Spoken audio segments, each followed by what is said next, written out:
dober dan. Lepa hvala vsem, da ste prišli. Kot vedno vas bi želeli seznaniti za trenutno situacijo v naši ustanovi. In kot vedno jaz pokažem graf, kako se giba število pacientov v naši ustanovi. Tukaj so šteti tako pacienti, ki so hospitalizirani na akutnih oddelkih, kot tudi tisti v intenzivni terapiji.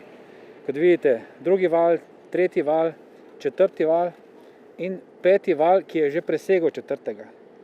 Skratka, situacija je zelo, zelo resna, ampak kanček upanja, da je tale zavita krivulja v zadnjih 3 dneh, ki kaže na to, da številke hospitaliziranih pacientov vendarle padajo.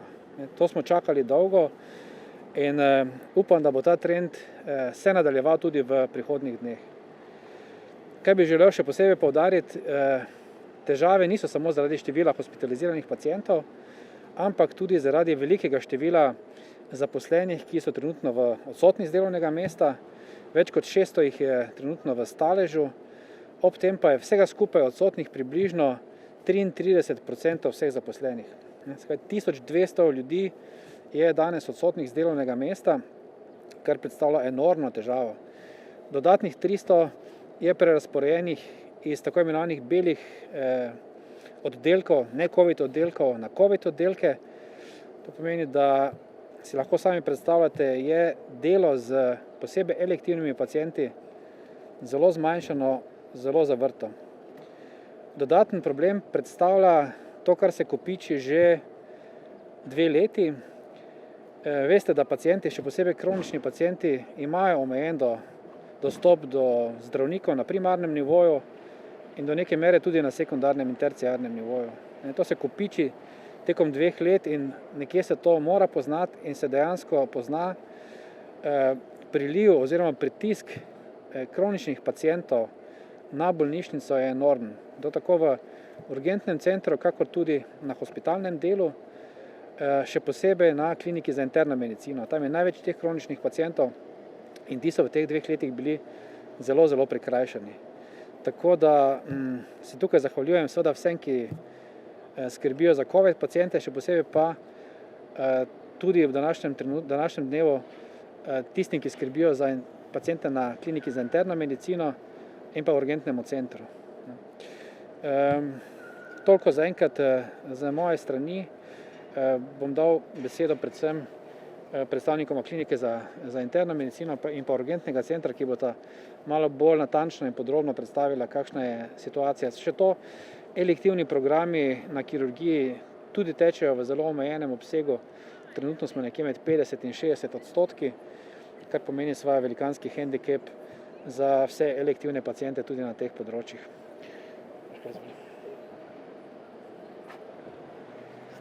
Pozdravljeni. Zaposleni klinike za interno medicino že od začetka epidemije pomagamo pri obravnavi bolnikov s covidom, pa vendar moram reči, da smo v zadnjem valu epidemije verjetno pod največjim pritiskom. Zaradi porasta okužb je prišlo do porasta hospitalizacij rdečih covidnih bolnikov z poslabšanji kroničnih internističnih obolenj, zaradi česar smo morali odpreti rdečo cono tudi na interni medicini. Na ta račun smo zmanjšali število ne-covidnih postelj in si predstavljate, s tem zmanjšali možnost obravnave bolnikov, ki nimajo covida. Tudi te bolniki so bolani, potrebujejo našo obravnavo tako bolnišnično kot ambulantno, ki je v tem trenutku absolutno motena najbolj, kot je bila že zadnji 2 leti. Velik problem predstavljajo tudi vdori na bele oddelke in seveda odsotnost vsega zdravstvenega kadra. Na ta račun poskušamo maksimalno zagotoviti ustrezno bolnišnično obravnavo vsem bolnikom, ki potrebujejo bolnišnično zdravljenje, vendar na ta račun, kot sem že rekla, zmanjšujemo ambulantno, subspecialistično in specialistično dejavnost. Ker se to dogaja že 2 leti, je, kot je profesor Vogrin povedal, enorm pritisk na internistično nujno pomoč, ki deluje v sklopu urgence.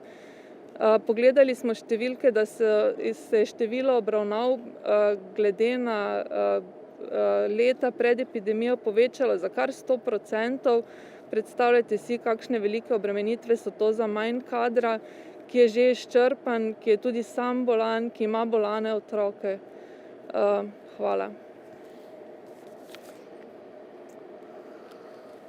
Hvala lepa. Hvala predstojnikoma Gregor Prosen urgentni center.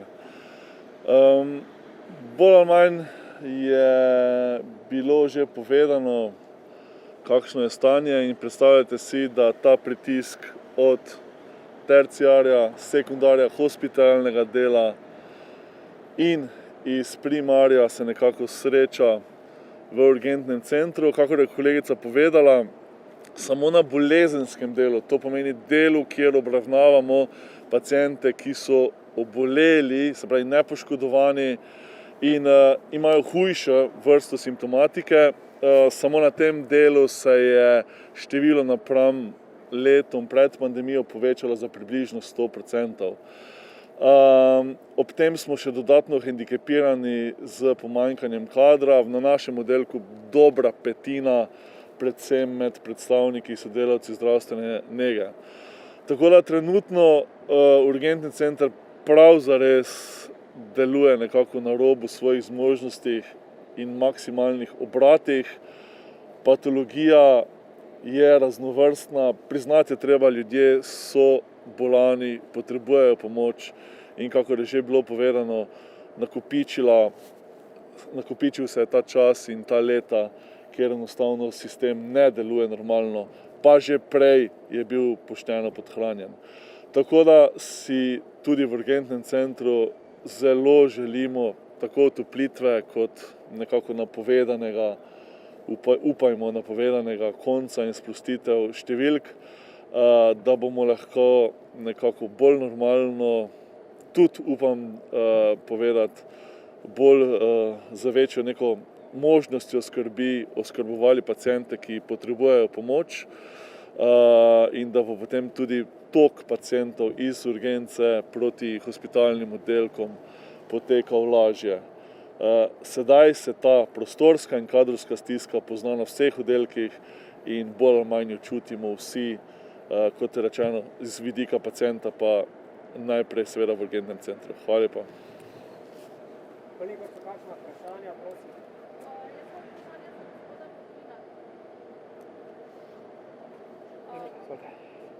Preko ste kazali te grafe, oziroma ta graf, ki kujo, ta zadnji zdaj, peti val, a je to posledica, so pacienti, ki so hospitalizirani zaradi številke ali zaradi omikrona, je to zapustili učinek četrtega vala, kako je predstavljeno? Zdaj, struktura pacientov v tem petem valu je v bolnišnici malo drugačna kot v tretjem in četrtem. Namreč manj je pacientov, ki so hospitalizirani zaradi covidne pljučnice, teh je približno 55 do 60%, medtem ko so tukaj številni pacienti, ki so prišli zaradi različnih obolenj, recimo možganske kapi, srčnega infarkta, kirurškega obolenja, ki pa so hkrati tudi covid pozitivni. Teh je približno 40% in seveda tudi te moramo obravnavati z vsemi perkusijami, z previdnostnimi ukrepi, z varnostno opremo in tako naprej. In so seveda nameščeni bodisi na covidne oddelke, bodisi na tako imenovane rdeče cone, ki so zdaj vzpostavljene tako na kliniki za kirurgijo, kakor tudi na kliniki za interno medicino. To je ta razlika. Kar se pa tiče, ali so omikron ali so delta, večina, ki jih je bila sprejeta v zadnjih 14 dni, je gotovo omikron, medtem ko v intenzivni terapiji pa imamo še nekaj pacientov, ki so tukaj že dalj časa in ki so okuženi z delta različico. Torej, ta porast na intenzivni še vedno pripisujete, ker zdaj spet malo naraste število delti? Ne. Morate vedeti, da sedaj v covid intenzivno terapijo nameščamo tudi paciente, ki so, kot rečeno, sprejeti zaradi drugih obolenj, ampak so covid pozitivni in za njih skrbimo v covid intenzivni terapiji. Je pa zanimivo to, da se nič ni zmanjšal pritisk na tako imenovane bele intenzive, tam tudi te so popolnoma zasedene, tako kirurška kot tudi internistična, in nas seveda to skrbi. Pripisujem pa Pričakovali, da zdaj z omikronom, da bo manjši pritisk na intenzive?